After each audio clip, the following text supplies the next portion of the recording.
Good morning. So as you've heard already, a basic question has been answered, and we have not reached accommodation. This is the third time that this particular resolution has been introduced. We are now 90 days later than when it was introduced originally. Some changes have been made, and I'll talk about them later. Some changes have been made to the resolution as a consequence of the various external events that have transpired in the last 90 days. We are talking about the Freeh report issued over 2 years ago. There are many, it seems, who are critical that the Freeh report is not a current event and that we should move on. My view is that the results of the Freeh report, including the NCAA's consent decree, live on. Funds, massive amounts of funds have been transferred from this university as a consequence of things deriving from the Freeh report. Also, the Freeh report remains the only report that was, in effect, the official document from Penn State about the events prior to 2011. So the fiduciary responsibility that all trustees have remains in place and will continue to remain in place until we sort it out. I would tell you that the resolution that we're reintroducing today is an effort to get past yesterday's issues and so that we can address the operating issues. I wish that besides this, we were actually talking about matters like instead of being pleased with only increasing tuition 2 or 3%, we were actually able to talk about reducing tuition. That's an important thing. It's a current event. This university has lofty visions for its medical practice and expansion of Hershey. Very serious matters, I think very fundamental matters. I wish we were spending more time on that. It needs a great deal of attention. When I signed up here as trustee and President Barron basically arrived at the same time, totally unrelated events, he talked to us about this university having a ranking of number 8 by U.S. News and World Reports. And while I've never agreed much with U.S. News and World Reports, everybody else seemed to think it was pretty important. Now I understand we're not 8, we're number 14. That deserves attention. But we are, in fact, dividing our attention. And what needs immediate attention is the Freeh report. I think it's very difficult on this board, those of us who are here, and including those of us who are unfortunately are here by phone, and even more, some of those who are not on the phone at all. We need to deal with these issues. And the reason is this board is divided on its own, each and every one of us view of our sacred past. There are different versions of that on this board. And there are 2 very different viewpoints indeed. We are divided. The essential divide is between appointed directors and elected directors. There's a little bit of a divide between old directors and new directors. I'll leave the divide there. I joined the board, I think in July or maybe June. I've been watching events since, obviously, since 1967, but particularly since November 2011. I've been a trustee for 4 months. And it has seemed to be one piece of bad news after another, mitigated from time to time by a win on the football field. And then I saw the flag at the Rutgers game, and I guess we could talk at length about Rutgers fans.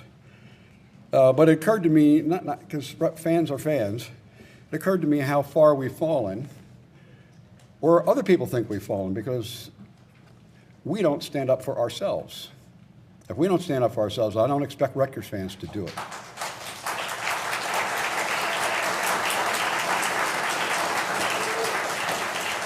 You know, nothing I like more than applause, but you're going to annoy our chairman. And come on, guys.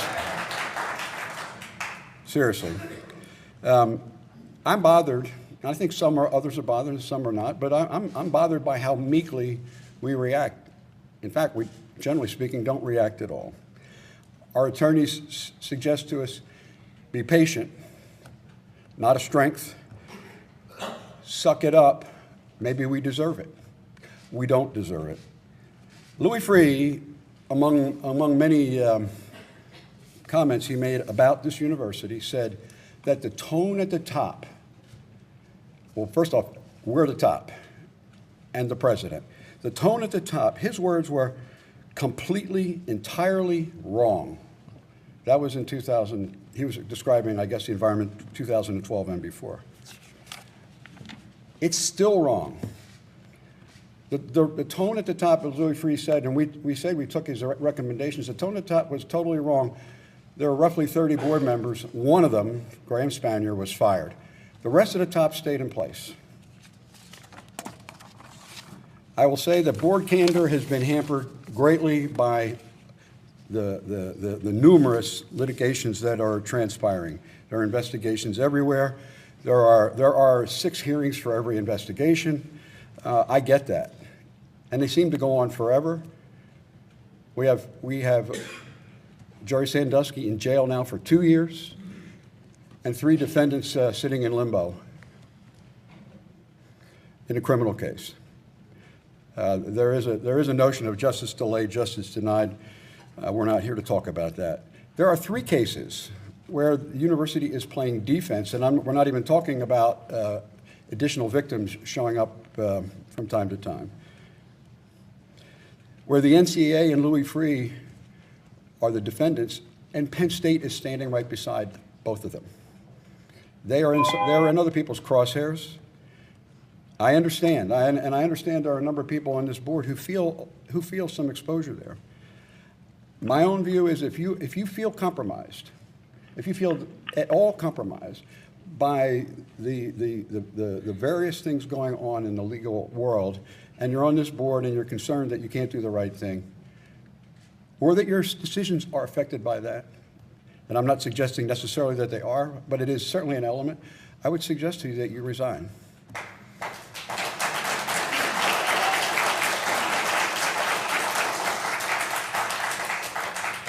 Penn State is standing side by side with the NCAA in the case that the Paternos have brought and others, and the case that now the Commonwealth of Pennsylvania has brought against the NCAA.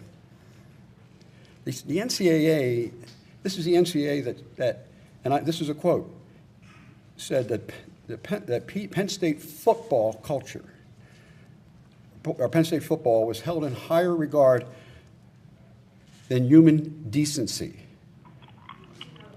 They are side by side with us against the Paternos, who said success with honor. We are on the wrong side of that issue, and history will show us we're on the wrong side of that as well. On August 14th, we conducted a special meeting at which the board majority of appointed directors joined the NCAA versus the Commonwealth. We had a full and fair discussion of it. I, of course, didn't like the outcome. That case is going in the wrong direction, and this board is going to be in the crosshairs along with the NCAA.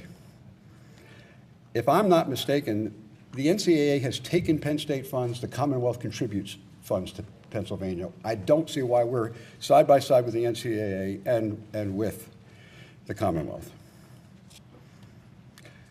If one were to look at what Judge Covey is doing, she's basically doing our job. She is trying to protect the funds of this university, which have been expended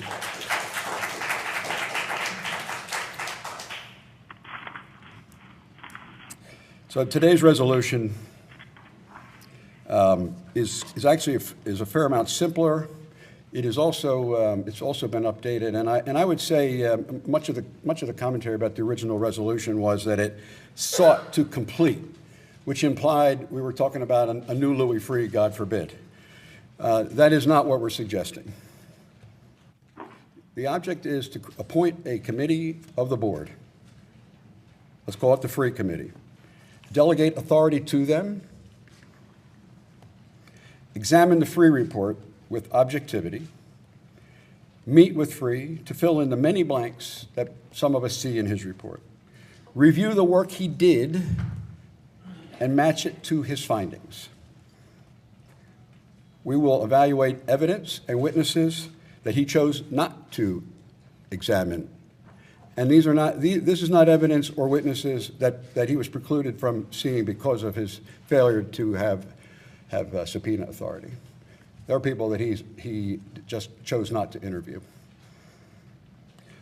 This subcommittee would report back to the board, and the board would decide whether we needed additional professional help or what to do from that point forward, including reporting to our constituents. So the resolution essentially reads like the July resolution. There are a couple changes. I just mentioned them to you. I will not read 16 whereas clauses. We've added Pepper Hamilton to the lead paragraph because it's gotten very complicated about where Mr. Freeh actually operated from start to finish, and the Pepper Hamilton people provided most of the man hours, and that relationship is a wee bit murky. We've also asked the board to live up to its own transparency commitment and make the Freeh material in General Counsel Dunham's possession available to the board. It is crystal clear to me that these three cases that are coming at Penn State and the NCAA and Louis Freeh are going to get at that material. It would be a better, I think it's a better approach for us to know what's there before everybody else does. And that's about it. Now I will read the thereafter clause, which is the last one. So I think most of you have this. So you have a resolution that's almost 2 pages, but the one that counts is the therefore clause. It says, therefore be it resolved that the Board of Trustees shall immediately appoint a four-person ad hoc committee, we're calling it here the Freeh Committee, to include Albert L. Ward, Anthony P. Lebrano. That's just in case Keith wasn't going to do it anyway. And 2 members designated by the chair to examine the Freeh report, meet with Freeh and his investigative team, review the full set of undisclosed communications, and report its findings to the full board. After appropriate deliberation, the board will issue its own report to its several constituencies. We believe that this report needs to be created and issued, and the board needs to take a position with respect to the Freeh report. We know what the board agreed to that's in the Freeh report, and frankly, I think almost everybody believes that some of the 120-odd recommendations that Mr. Freeh made were worthwhile recommendations. Not all, but some, and we did that. And we have agreed that we accepted that. There's a lot more in that report that we have not accepted, nor have we rejected. So to me, what have we done? I guess I've said enough. Thank you.